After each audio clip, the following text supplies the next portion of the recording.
Hello friends, इस video में हम लोग फिजिक्स के एक और क्वेश्चन को ट्रिक से सॉल्व करेंगे। क्वेश्चन कौन सा? क्वेश्चन नंबर 35 को ट्रिक से सॉल्व करेंगे। ठीक है, ट्रिक कब लगाना है? ट्रिक तब लगाना है जब एक्चुअल मेथड से क्वेश्चन सॉल्व करना नहीं आता है। अगर एक्चुअल मेथड से क्वेश्चन सॉल्व करना आता है तब एक्चुअल मेथड से क्वेश्चन को सॉल्व करोगे, तब ट्रिक नहीं लगाओगे। ठीक है, पहले जो क्वेश्चन एक्चुअल मेथड से सॉल्व हो जाता है उस सभी को एक्चुअल मेथड से सॉल्व कर लोगे। फिर जो क्वेश्चन अपना बच जाएगा, मतलब जो क्वेश्चन हम लोग से सॉल्व नहीं हो पा रहा था या फिर जो क्वेश्चन सॉल्व करना नहीं आता था, उस सभी क्वेश्चन को एग्जाम में छोड़कर नहीं आओगे, उस सभी क्वेश्चन को ट्रिक लगाकर सॉल्व करोगे, ताकि जो हम लोग का ओवरऑल मार्क्स है वो इंक्रीज हो सके, हम लोग का ओवरऑल मार्क्स एग्जाम में बूस्ट हो सके। ठीक है, अगर आपको बहुत कम टाइम में जेई मेंस के मार्क्स को बूस्ट करना है तो मैंने आपके लिए जेई मेंस का मोस्ट रिपीटेड 40 क्वेश्चन प्रिपेयर किया है। इसके साथ साथ फिजिक्स का फॉर्मूला सेट और केमिस्ट्री का रिवीजन सेट भी प्रिपेयर किया है। ठीक है, इस पीडीएफ को आप बहुत आसानी से 4 से 5 डेज में कंप्लीट कर लोगे। इस पीडीएफ को कंप्लीट करने के बाद आपका जेई मेंस में मिनिमम 80 मार्क्स गारंटीड हो जाएगा। ठीक है, इस पीडीएफ को आप कैसे एक्सेस कर सकते हो? तो आप मेरे कमेंट सेक्शन में जाओ, वहां पे आपको सारा डिटेल्स मिल जाएगा कि आप पीडीएफ को कैसे एक्सेस कर पाओगे। ठीक है, केवल ट्रिक सीख कर जाओगे ना तो आपका जेई मेंस में मार्क्स इंप्रूव नहीं हो पाएगा। ये मत सोच लेना कि केवल ट्रिक सीख लेने से आपका जेई मेंस में मार्क्स इंप्रूव हो जाएगा, बिल्कुल भी नहीं होगा। ठीक है, तो पहले क्या करना है? पहले जो जेई मेंस का मोस्ट रिपीटेड 40 क्वेश्चन है, फिजिक्स का जो फॉर्मूला सीट है और केमिस्ट्री का जो रिवीजन सीट है, इस सभी को आपको 4 से 5 डेज में कंप्लीट कर लेना है, जिसको आप बहुत आसानी से 4 से 5 डेज में कंप्लीट कर सकते हो। इसमें आपको कोई भी प्रॉब्लम नहीं होगा। पीडीएफ को एक्सेस करने के लिए आप मेरे कमेंट सेक्शन में जा सकते हो, लेकिन पीडीएफ को एक्सेस जरूर कर लेना। पीडीएफ आपके लिए काफी यूजफुल रहेगा। ठीक है, अब इस क्वेश्चन में काफी इंटरेस्टिंग ट्रिक लगाएंगे। अगर इस क्वेश्चन में आपको जीरो नॉलेज है ना, तो भी तुम इस क्वेश्चन को सॉल्व कर सकते हो। ठीक है, अगर तुम यहाँ पर थोड़ा सा अपना कॉमन सेंस यूज करो। ठीक है, मैक्सिमम जेई एस्पिरेंट्स ये गलती करते हैं कि जेई मेंस के क्वेश्चन को देखते क्वेश्चन को छोड़ देते हैं, ये सोचकर कि भाई जेई मेंस का क्वेश्चन हमसे सॉल्व नहीं हो पाएगा, क्वेश्चन काफी टफ है। लेकिन ऐसा गलती नहीं करना है। ठीक है, भले ही क्या कहते हैं आपको कोई भी नॉलेज ना हो तो भी क्या करना है, सभी क्वेश्चन को कम से कम एक बार रीड करके जरूर देखना है कि क्वेश्चन में क्या पूछ रहा है। ठीक है, क्वेश्चन को रीड करने के बाद क्या करेंगे उसमें ट्रिक लगाने का कोशिश करेंगे। ठीक है, जैसे कि इस क्वेश्चन में मैं आपको करके दिखाता हूँ। ठीक है, तो क्वेश्चन में क्या बोल रखा है? क्वेश्चन में हम लोग को बोल रखा है कि identify the characteristics of an adiabatic process in a monoatomic gas.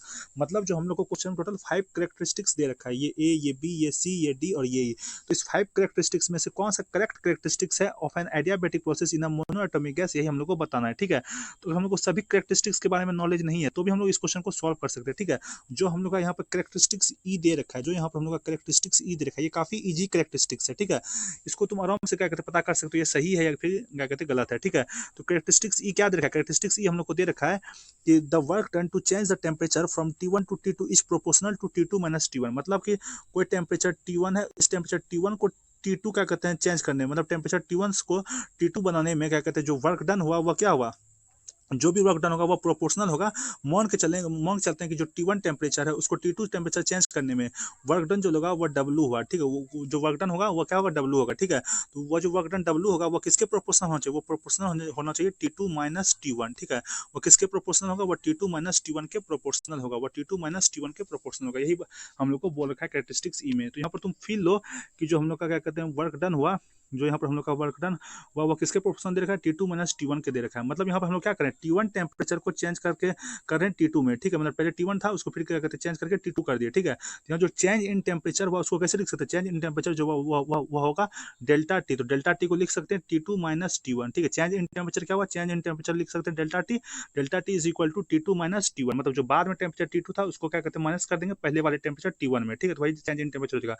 तो तुमको एक फील आ रहा होगा कि जो वर्क डन होगा अपना, जो यहाँ पर वर्क डन होगा वो डायरेक्टली प्रोपोर्शनल होगा किसके? चेंज इन टेम्परेचर के। एक फील आ रहा है। ठीक है, तो यहाँ पर हम लोग को फील आ रहा है कि जो हम लोग का क्या कहते हैं कैरेक्टरिस्टिक्स ई है वो करेक्ट कैरेक्टरिस्टिक्स है। कैरेक्टरिस्टिक्स ई क्या है? करेक्ट कैरेक्टरिस्टिक्स है। ठीक है, भले ही हम लोग को कैरेक्टरिस्टिक्स ए के बारे में कोई भी नॉलेज नहीं है, कैरेक्टरिस्टिक्स बी के बारे में कोई भी नॉलेज नहीं है, कैरेक्टरिस्टिक्स सी के बारे में कोई भी नॉलेज नहीं है, कैरेक्टरिस्टिक्स डी के बारे में कोई भी नॉलेज नहीं है, लेकिन हम लोग को एक फील आ रहा है कि जो कैरेक्टरिस्टिक्स ई है वो करेक्ट लग रहा है हम लोग को। ठीक है, तो देखेंगे कि जो कैरेक्टरिस्टिक्स ई है वो किस किस ऑप्शन में दे रखा है। ठीक है, तो अगर तुम चारों ऑप्शन को ध्यान से ऑब्जर्व करो तो ऑप्शन नंबर 2 में ई दे रखा है। ठीक है, और ऑप्शन नंबर 3 में भी ई दे रखा है, पर ऑप्शन नंबर 1 में ई नहीं दे रखा है और ऑप्शन नंबर 4 में भी ई नहीं दे रखा है। ठीक है, तो क्या करेंगे उस बेसिस पर हम लोग ऑप्शन नंबर 1 और ऑप्शन नंबर 4 को एलिमिनेट कर देंगे। ऑप्शन 1 और ऑप्शन 4 का होने का चांसेस 0 है। ठीक है, तो ऑप्शन 1 और ऑप्शन 4 को एलिमिनेट कर सकते हैं। ठीक है, अब ऑप्शन 2 और ऑप्शन 3 में से तुम किसी एक ऑप्शन को गेस कर सकते हो। यहाँ पे 50% प्रोबेबिलिटी होगा। कितना परसेंट प्रोबेबिलिटी होगा? 50% प्रोबेबिलिटी होगा कि आपका आंसर करेक्ट हो जाए, क्योंकि अपने ऑलरेडी 2 ऑप्शन को एलिमिनेट कर दिया है। ठीक है, अगर तुम चारों ऑप्शन में ब्लाइंड गेस करके आते तो बहुत कम चांसेस होता है आपका आंसर करेक्ट होने का। पर यहाँ पर हमने क्या किया, पहले 2 ऑप्शन को एलिमिनेट किया, अब यहाँ पर गेस कर रहे हैं, तो यहाँ करेक्ट होने की प्रोबेबिलिटी क्या हो गई? इंक्रीज हो गई। अगर तुम यहाँ पर आंसर चेक करो तो आंसर हम लोग का ऑप्शन नंबर 3 ही दे रखा है। तो इसको बोलते हैं इंटेलिजेंट गेसिंग। इस तरीके से पेपर को अटेम्प्ट करना है। अगर आपको वीडियो पसंद आया हो तो प्लीज वीडियो को लाइक कीजिए, चैनल को सब्सक्राइब कीजिए। Thank you.